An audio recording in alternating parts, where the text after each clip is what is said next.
કે શિક્ષકે શિક્ષણ કેવું આપવું જોઈએ. એક વખતના સમયે સ્વામી રામતીર્થ મહારાજ ફરતા ફરતા બરાબર ગંગાના કિનારે ગયા અને ચાલ્યા જાય છે તો એક મહાત્માજી બહુ મોટી ઉંમરના છે, તપશ્ચર્યા કરે છે.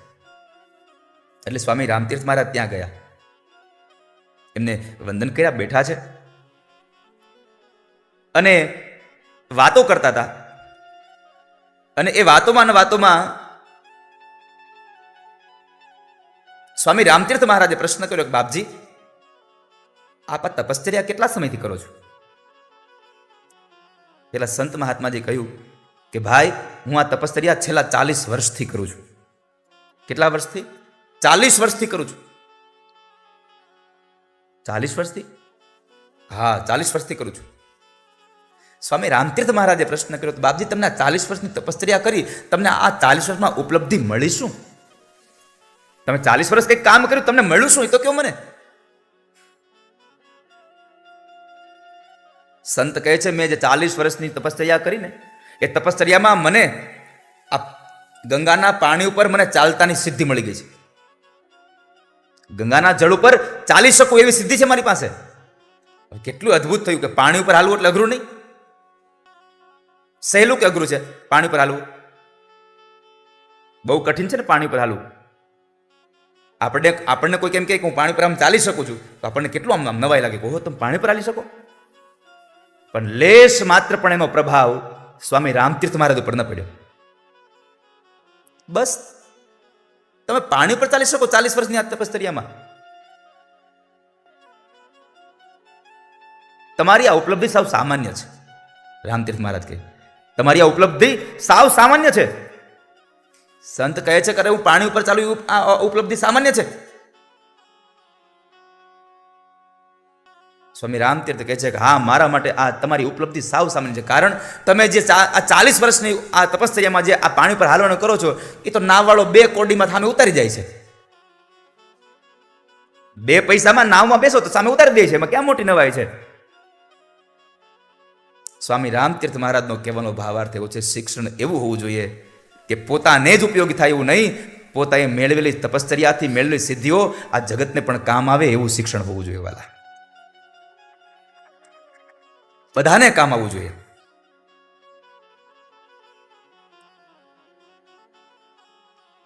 આપણને પોતાને જ ઉપયોગી થાય એવી શિક્ષા કઈ કામની નથી.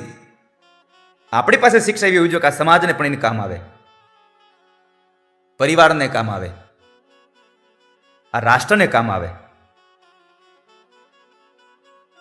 અને શિક્ષણમાં તો કેટલી ભાવના હોય. જાપાનનો એક પ્રસંગ છે સ્વામી, બહુ સરસ. જાપાનમાં એક મોહન પરીખ કરીને નામના એક વ્યક્તિ હતા અને એના મિત્ર સાથે ટ્રેનમાં જતા હતા. શિક્ષણ કેટલી ઉચ્ચ દરજ્જાનું છે, એમ મારો કહેવાનો ભાવાર્થ છે. શિક્ષણ ત્યાંનું ઉચ્ચ દરજ્જાનું છે, પણ એ શિક્ષણ આપ્યું કોને? શિક્ષકોએ જ ને. તો એ મોહન પરીખ અને એમનો એક મિત્ર બેઉ ટ્રેનમાં મુસાફરી કરતા હતા. 2 મિત્રો બેઠા છે અને મોહન પરીખની બાજુમાં એક સીટ ખાલી પડી છે. આશ્ચર્ય એ છે કે સીટ ખાલી છે, 25 લોકો ઊભા છે.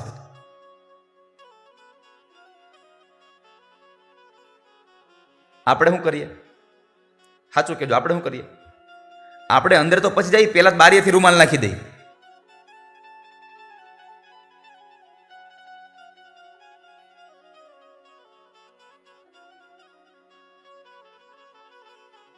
એટલે મોહન પરીખેના મિત્રને પૂછ્યું કે મને સમજાતું નથી, આ એક સીટ ખાલી પડી છે, કોઈ આવતું નથી, આ 25 જણા બેઠા છે, તો એમાંથી કોઈ એક માણસ બેસી કેમ નથી જતો?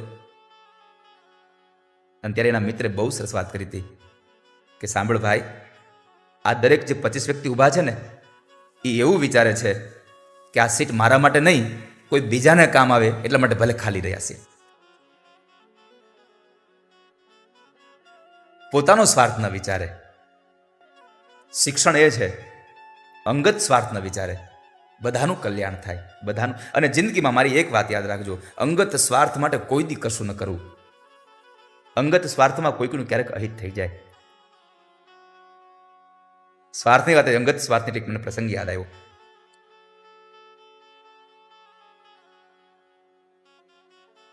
કે એક પતિ પત્ની 2 મુસાફરી કરતા હતા અને શહેરમાંથી પોતાના ગામડે જાય છે. અને એ પહાડી વિસ્તારમાં રહે છે. એટલે બસમાં જતા હતા અને બસની અંદર બહુ ગર્દી હતી, એટલે એનો સામાન એમણે બસની ઉપર બાંધેલો અને બસ ચાલતી થઈ. પતિ પત્નીએ ટિકિટ લઈ લીધી, પણ જ્યારે જે ગામની એની ટિકિટ હતી એ ગામથી 1 કિલોમીટર અગાઉ એની એક વાડી આવી જતી હતી. એટલે એમને વાડી ઉતરી જવું હતું. એટલે પત્નીએ કહ્યું કે તમે કંડક્ટરને કહો ને કે જો બસ અહીંયા ઊભી રાખે, ટિકિટ આપણે ગામની લીધી છે, પણ જો અહીંયા બસ ઊભી રાખે તો આપણે 1 કિલોમીટર વળી પાછું સામાન લઈ અને ચાલીને આવવું નહીં, આપણે અહીં ઉતરી જઈએ. એટલે પતિએ પોતે કંડક્ટરને કહ્યું કે ભાઈ આપ અહીંયા બસ ઊભી રાખશો કંડક્ટર સાહેબ, તો હું મારી પત્ની છીએ અને સામાન થોડોક છે, અમારું ઘર અહીંયા વાડીમાં છે, તો અમે ઉતરી જઈએ. એટલે કંડક્ટર દયાળુ હશે, એણે બેલ માર્યો ને ડ્રાઈવર સાહેબે બસ રોકી. પતિ પત્ની ઉતરે છે, બસમાં અંદર જે સામાન હતો એ ઉતાર્યો અને ઉપર બાંધેલો સામાન હતો એટલે એને ઉતારવા માટે 2, 5, 7 મિનિટનો સમય લાગ્યો. એ ઉતરી ગયો. બધું લઈ અને કંડક્ટરને કહ્યું કે સાહેબ હવે જવા દો. બસ આમ જાય છે, આ પતિ પત્ની બે સામાન એકબીજાના માથે ઉપર મૂકીને એવું કરે. બસ થોડીક આમ આગળ ગઈ, ઉપરથી એક મોટો પથ્થર શિલા દળતી આવી અને બસ માથે પડી અને બસને લઈને ખાઈમાં જઈ અને અનેક લોકોના જીવ ગયા, અનેક લોકોની ચીસો સંભળાણી. આમ જે ફરીને આમ જુએ કે તો બસ જાય છે અંદર. પત્ની કઈ સારું થયું આપણે ઉતરી ગયા, સારું થયું આપણે ઉતરી ગયા. પતિ કહે છે ના, સારું નથી કર્યું આપણે ઉતરાઈ. પત્ની કહે છે શું બોલો છો, આપણે બસમાં બેઠા હોત અને આપણે વયા ગયા તો આ છોકરા રાહ જોઈ રહે, આપણે વયા જતા રે.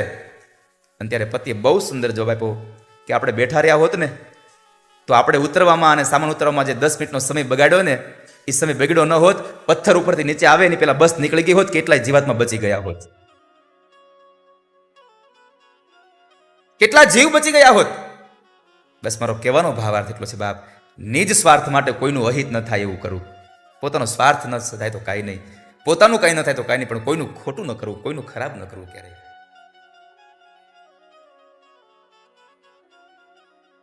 તો શિક્ષણ એવું હોવું જોઈએ કે પોતાને એકને જ નહીં આખા રાષ્ટ્રને શિક્ષણ કામમાં આવે.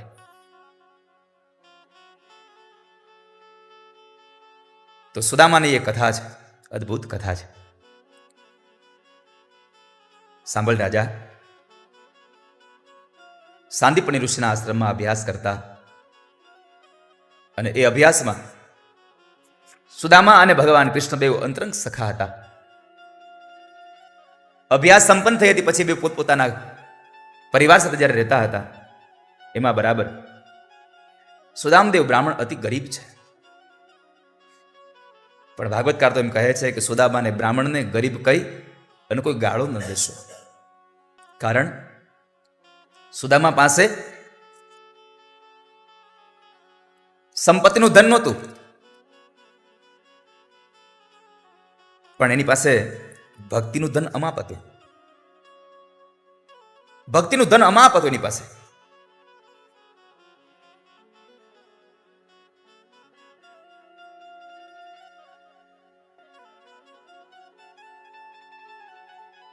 ઘણા મહાપુરુષો તો રાધારામ સ્વામી એમ કહે છે કે સુદામદેવ પાસે પૈસા નહોતા, કર્મકાંડ કરતા હતા, જે દક્ષિણા આવતી હતી ને એ પોતાના પરિવારનું નિર્વાહ કરવા માટે નહોતા રાખતા, પણ પોતાના ગુરુને કુલપતિ બનાવવા માટે થઈ અને પોતાના ઋષિના આશ્રમની બધો પૈસો મોકલી દેતા હતા.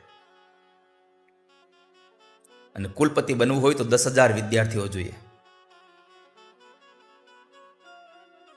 યુનિવર્સિટી બનાવવી હોય તો 10,000 વિદ્યાર્થીઓ તમારી પાસે ભણતા હોય તો યુનિવર્સિટી બનાવી શકો તમે.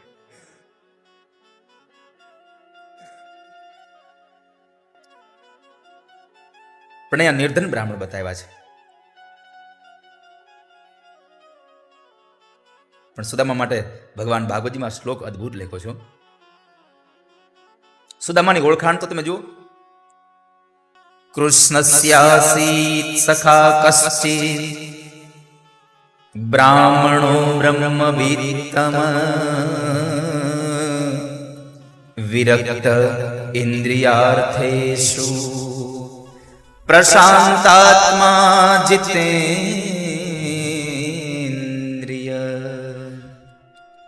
સુદામાને પ્રહલાદને આ બેઉને પ્રશાંતાત્મા શબ્દ ઉદ્બોધન થયો છે ભાગવતીમાં. કારણ શાંત હોય એ ક્યારેક અશાંત બની શકે, પ્રશાંત કોઈ દી અશાંત ન થાય. પ્રશાંતાત્મા જીતેન્દ્રિય. સુશીલા નામની સ્ત્રી છે, 2 બાળકો છે, પણ સમય એટલો વિકટ છે કે પહેરવા પૂરા કપડાં નથી, જમવા જુવાર નથી, રહેવા માટે એક માત્ર નાનું ઝૂંપડું છે, પાથરવા માટે ધરતી, ઓઢવા માટે આકાશ છે.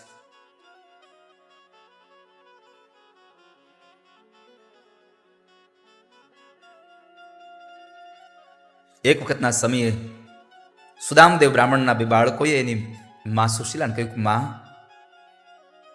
બહુ ભૂખ લાગી છે, જમવા આપો ને કંઈક. સુશીલાની આંખોમાંથી અશ્રુઓ નીકળ્યા અને ભગવાનને એટલી જ પ્રાર્થના કરી કે હે ભગવાન, તમારે આટલી જ ગરીબાઈ આપવી હતી કે મારા ઘરમાં જમવા માટે જુવાર પણ ન હોય, તો તમારે મને માં નહોતી બનાવી અને માં બનાવી હતી તો મારા છોકરાઓને હું જમાડી શકું એટલું અનાજ આપવું હતું તમારે મને.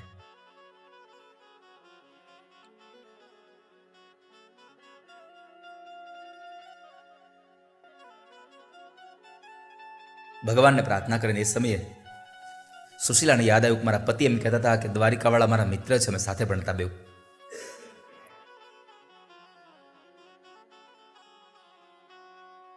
દ્વારિકાવાળા તો અંતર્યામી છે, લાવને એમને કહું એને મળવા જાય, અને મળવા જશે ને તો એ જોવાથી આમને ઓળખી જશે અને દ્વારિકાવાળો એમને ખાલી હાથ પાછા નહીં કાઢે.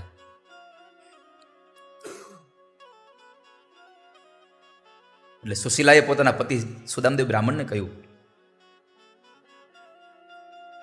પતિદેવ સાંભળ્યું,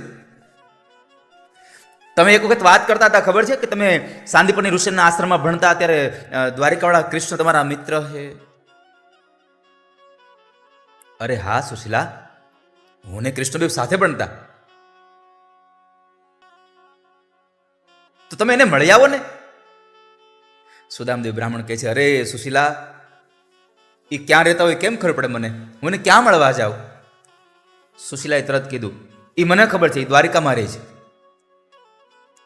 અહીંયા તમે જુઓ, સુદામાને કશી જ આવશ્યકતા નથી કોઈની, એટલે એને પોતાનો મિત્ર પણ ક્યાં રહે છે એની ખબર નથી, અને સુશીલાને જોઈએ છે કંઈક, એટલે એને બધું જ ગોતી રાખ્યું છે, કૃષ્ણ ક્યાં રહે છે, શું કરે છે, શું નહીં. આપણે જેની જરૂરિયાત હોય ને, એ કેટલા વાગે ક્યાં જાય છે, કેટલા વાગે આવે છે, બધી માહિતી આપણે રાખીએ, જેની જરૂરિયાત આપણે હોય. સુશીલા કહે છે દ્વારિકામાં રહે છે, તમે જાઓ ને.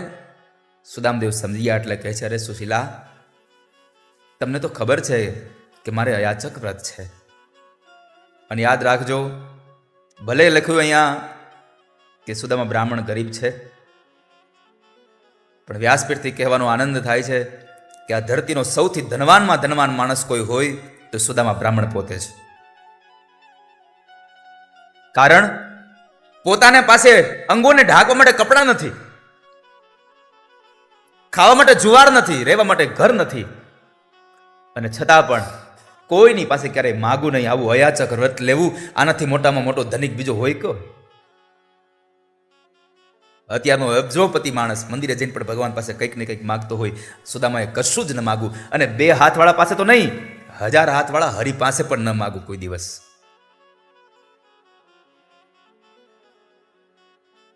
અયાચક વ્રત લઈને બેઠા છે સુદામદેવ બ્રાહ્મણ.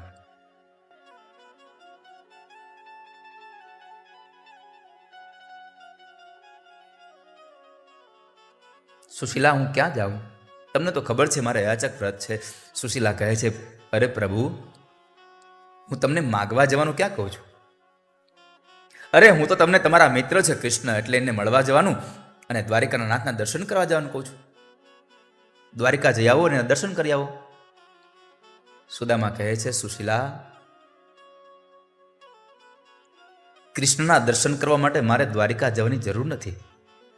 કારણ અહીંયા આંખો બંધ કરું ને તો દ્વારિકાવાળો મને મારી આંખોમાં અહીંયા જ દેખાઈ જાય છે. મારે દ્વારિકા જવાની જરૂર નથી.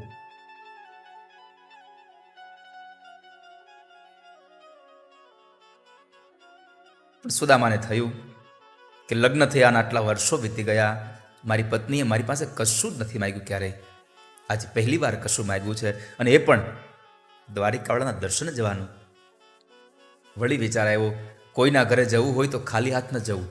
સુદામાએ શીખડાવ્યું, જુઓ અહીંયા કશું ઘરમાં નથી, છતાં સુદામદેવ શીખડાવે છે કે કોઈના ઘરે જવું તો ખાલી હાથ ન જવું. દેવ દર્શને જવું તો ખાલી હાથ ન જવું કોઈ દિવસ. તમારા ઘરે બ્રાહ્મણો આવે તો ખાલી હાથ જવા ન દેવા ક્યારે. કોઈ સાધુ તમારા ઘરે આવે ખાલી હાથ ન જવા દેવું. કોઈ ભિક્ષુક તમારા ઘરે આવે તો ભલે તમે એક જ રૂપિયો આપી દો, પણ તમારા ઘરે ખાલી હાથથી ને જવા ન દો ક્યારે. કારણ ક્યારેક ભિક્ષુકના રૂપમાં પણ ક્યારેક હરી આવીને વિયો જશે, ખબર નહીં પડે વાલા કોઈ દિવસ. કોણ જાને કિસ રૂપ મેં નારાયણ મિલ જાય.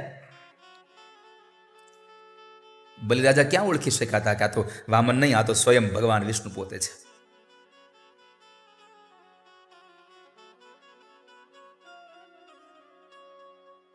સબ ઘટ મેરો સાયા, ખાલી ઘટ નહીં કોઈ, બલિહારી ઉસ ઘટ કી જા ઘટ પરગટ હોય. એક એક ઘટમાં ઠાકોરજી બિરાજે છે.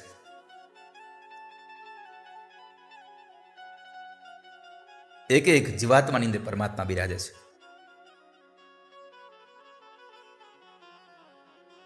સુશીલા, હું દ્વારિકા જાઉં અને કદાચ કન્યાના લગ્ન થઈ ગયા હોય અને બાળકો હોય અને મારી પાસે આવે તો હું એને આપું શું? હું શું આપું એને? એ જ સમય સુશીલા પડોશમાં ગયા છે અને પડોશમાંથી 2 મુઠ્ઠી 3 મુઠ્ઠી પૌવા લઈ આવ્યા છે. ઉછીના હો, કે અમે લઈ આવશું ને એટલે આપને આપી દેશું. પૌવા લઈ આવ્યા. પણ ઘરમાં જો અંગની ઉપર પૂરા કપડાં ન હોય તો ઘરમાં તો ક્યાંથી કપડાં હોય? એટલે પોતાની જ સાડીમાંથી એક છેડેથી ટુકડો ફાડી અને એમાં પૌવાની પોટલી બાંધી અને સુદામદેવના હાથમાં આપીને કહ્યું, લ્યો પતિદેવ, આ પૌવા છે, આ તાંદુલ છે, આ તાંદુલ તમે કનૈયાને આપજો. સુદામદેવ આમ પૌવા જોવે છે. સુશીલા નારી સમજી જાય છે અને પત્ની એ જ કહેવાય કે પોતાના પતિના મૌનમાં પણ એને ખબર પડી જાય કે મારા પતિનો કહેવાનો ભાવાર્થ શું છે. પતિના મનની વાતો જાણી જાય એ પત્ની છે. અને લગ્ન એટલે શું છે? શરીર 2 છે, 2 મનનું લગ્ન છે. મનના મિલનની કથા છે લગ્ન. 2 આત્માના મિલનની કથા છે લગ્ન.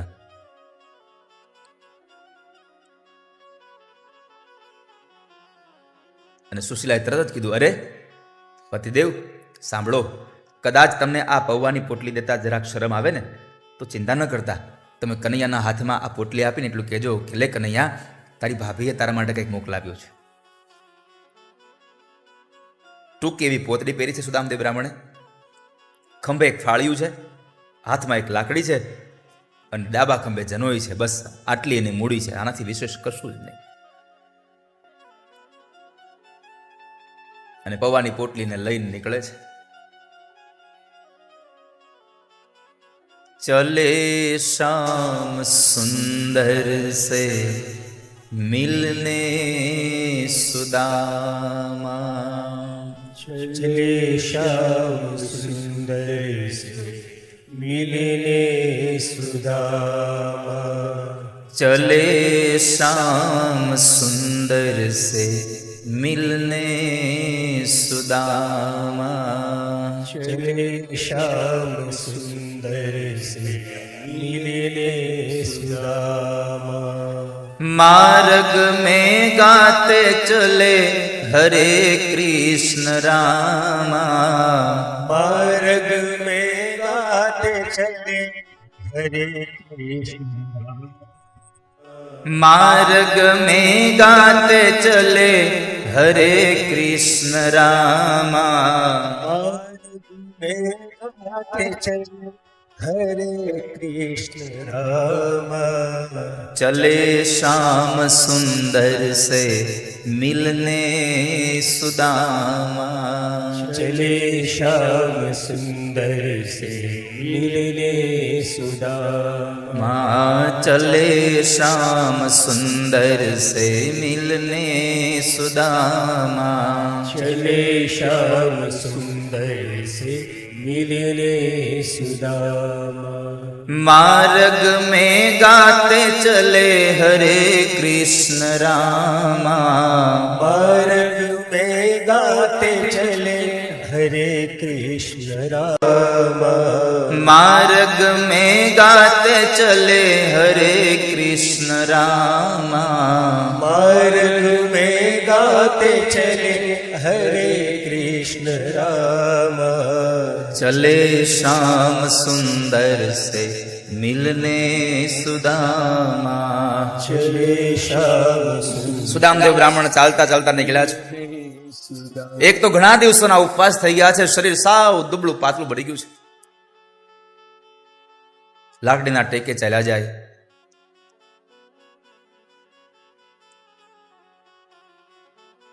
પગમાં કાંટાઓ અને કાકરાઓ વાગ્યા, જેટલું લોહી હતું ને એમાંથી ને થોડું નીતરવા લાગ્યું છે.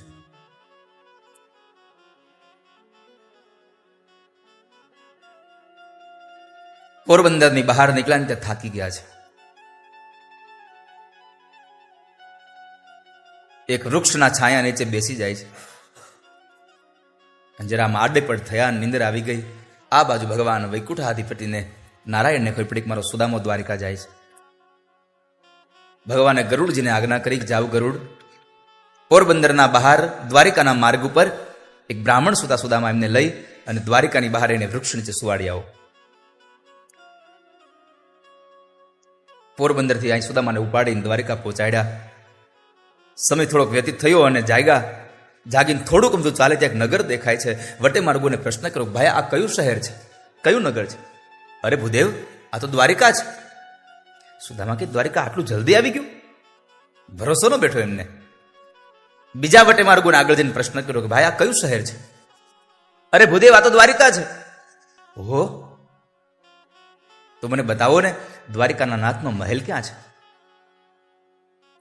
ભૂદેવ જુઓ, સામે પેલી 52 ગજની ધોળી ધજા ફરકે ને એ ભગવાન દ્વારિકાના નાથનો મહેલ છે. સુદામદેવ પૂછતા પૂછતા જાય છે. એક કથાને રસપ્રદ બનાવવા માટે થઈ અને એક કથા બની છે. બાકી ભાગવતજીમાં લખ્યું છે કે ભગવાન કૃષ્ણને મળવા માટે થઈ અને બ્રાહ્મણોએ કોઈ પણની પરવાનગી લેવાની જરૂર નહોતી પડતી. ક્યારે બ્રાહ્મણોને જ્યારે પણ ભગવાનના દરબારમાં જવું હતું ત્યારે જઈ શકતા હતા.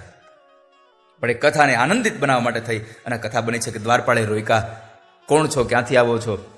ભાઈ મારું નામ સુદામા છે, તમારે જે દાન જોઈએ લઈ લ્યો, અંદર નહીં. અરે હું દાન લેવા નહીં, મારા મિત્ર કનૈયાને મળવા આવું છું. હું કનૈયાનો મિત્ર છું, કનૈયાનો મિત્ર છું એટલું કીધું ને ત્યાં દ્વારપાળ અટહાસ્ય કરીને ખડખડાટ હસી પડ્યો કે અમારા મહારાજને મિત્રોની ક્યાં તાણ છે? તારા જેવો દુબળો પાતળો મિત્ર બનાવે? દાન જોતો હોય તો લઈ લે. સુદામદેવ કહે છે, ના ભાઈ, દાન નહીં, મારે કૃષ્ણને મળવું છે. બહુ આજીજી કરી છતાં પણ દ્વારપાળ કાઢી મૂકે. આમ પણ આ દુનિયાનો નિયમ છે, ચા કરતા કેટલી વધારે ગરમ હોય.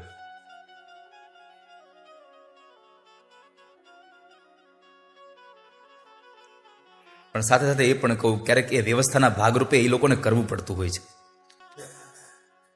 તમને ખબર નથી હોતી, અંદરથી માલિકે એને કઈ રાખ્યું હોય.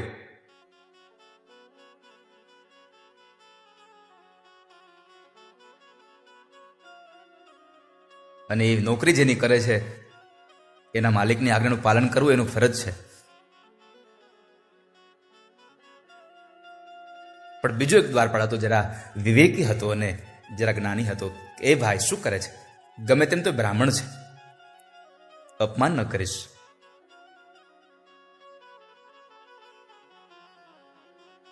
આ દુનિયામાં તમે કોઈને માન અને સન્માન ન આપી શકો તો કાંઈ વાંધો નહીં, પણ એટલી કૃપા કરજો, કોઈ દિવસ કોઈને અપમાનિત ન કરશો. ક્યારે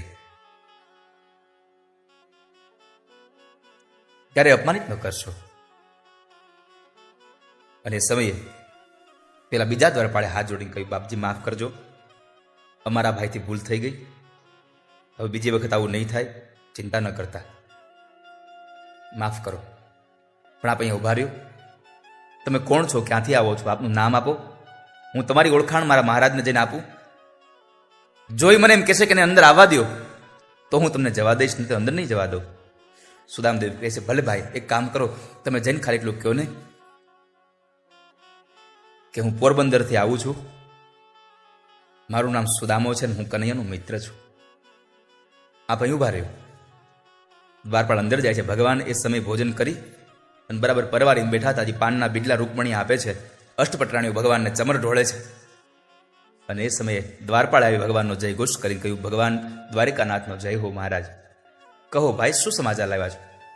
દરવાજે એક ભૂદેવ આવ્યા છે. દુબળું પાતળું શરીર છે, ઘણા દિવસથી ભોજન નહીં કર્યું લાગે છે. અરે એને જમાડી દો.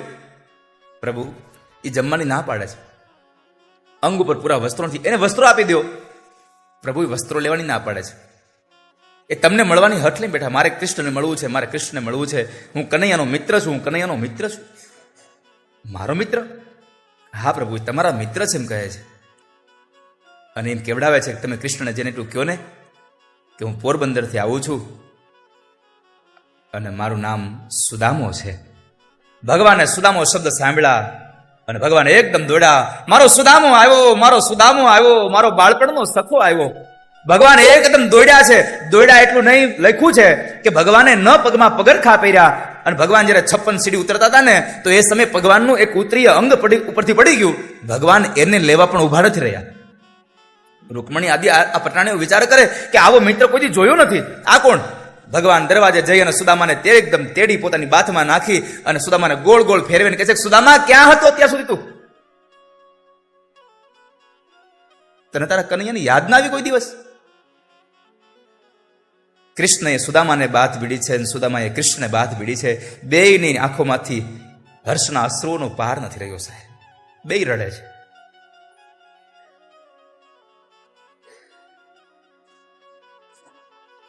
ભગવાન સુદામાને કહે, સુદામા, તને તારા કનૈયાની યાદ ના આવી કોઈ દિવસ? સુદામા તો ભગવાનને જોઈને મૌન થયા છો. ચાલ સુદામા, અંદર ચાલ. પેલો દ્વારપાળે આ દ્રશ્ય જોયું ને, સુદામદેવ બ્રાહ્મણને 2 હાથ જોડીને એટલું કે, બાપજી ફરિયાદ ન કરતા હો, મારી ભૂલ થઈ ગઈ, હું આપને ઓળખી ન શક્યો. તમે ફરિયાદ કરશો ને તો મારી નોકરી વહી જશે, મારા છોકરાઓ ભૂખ્યા રહેશે. સુદામદેવ બ્રાહ્મણ એટલું બોલ્યા, ભાઈ, હું અહીંયા કોઈની ફરિયાદ કરવા નથી આવ્યો, હું તો મારા કનૈયાને મળવા માટે આવ્યો છું. ચિંતા ન કરશો તમે, હું ફરિયાદ કરવા નથી આવ્યો.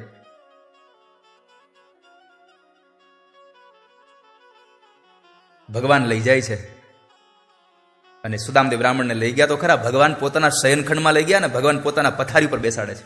સુદામા, અહીંયા બેસ. પવિત્ર બ્રાહ્મણને સુદામાને ત્યાં બેસાડ્યા. પછી કહે છે, સુદામાના પગ ધોવાય છે. પાત્રોની અંદર જ્યારે પગ ધોવા માટે જળ લાવવાનું કે જળ લેવા માટે ગયા, પણ આ બાજુ સુદામાને જોઈને ભગવાન એટલા હર્ષિત થયા હતા. देखी सुदामा की दीन दशा, करुणा करके करुणा निधि रोई, पानी परात को हाथ छूट्यो नहीं, नैनन के जल से पग धोई. હાથમાં ત્રાંબાનું પાત્ર છે આમ, પણ હાથમાંથી પાત્રમાંથી પાણી ન છૂટ્યું. કૃષ્ણની આંખોમાંથી અશ્રુની ધારાઓ વહી ગઈ અને સુદામદેવના પગને પખાડ્યા છે ભગવાનના. ભગવાન જ્યારે સુદામદેવના પગ પખાડતા હતા ને, એ સમયે પગની અંદર એને છાલા પડ્યા છે, કાંટા અને કાંકરા વાગ્યા છે. ભગવાન એક એક કાંટાઓ અને કાંકરાઓ કાઢે, એમાં એક કાંટો વધારે અંદર ખૂંચી ગયેલો છે. અને એટલે ભગવાને પોતાના દાંત વડે કાંટો ખેંચ્યો. સુદામા કહે છે, એ કનૈયા કનૈયા શું કરે છે? ભગવાન કહે છે, સુદામા ઉભા રહો, તારા પગમાં એક કાંટો વાગ્યો છે, જરા ઊંડો ખૂંચી ગયો છે. ભગવાનની લીલા તો જુઓ ઠાકોરજીની. કાંટો વાગ્યો સુદામાના પગમાં, પણ વેદના હતી હરિના હૃદયમાં વાલા. ભગવાને એનું જૂનું પોતડું કઢાવ્યું. સુદામા, આ પોતડી કાઢ નાખ. નવું પિતાંબર ભગવાને પહેરાવ્યું. નવું પિતાંબર પહેરાવી જમવા બેસાડે છે. ભાત ભાતના ભોજન સુદામા બ્રાહ્મણ જમે છે, પણ મોઢા પર એક પણ અણસાર એવી ન આવી, મારા દીકરાઓ ભૂખ્યા છે. કારણ યાચક વ્રત લઈને બેઠો છું, ક્યારેય કોઈ પાસે કશું કહું નહીં. એણે કશું જ ન કીધું. પછી બેવ જ્યારે બેઠા છે, અષ્ટપટાણીઓ બધા બેઠા છે. સુદામાને થયું કે હવે આ તાંદુલાને આને પૌવા હવે આને ન દેવાય, પૌવાને હવે ન દેવાય, કારણ કે આ આટલા ભાત ભાતના પકવાન જમે અને આને આ ચોખાના પૌવા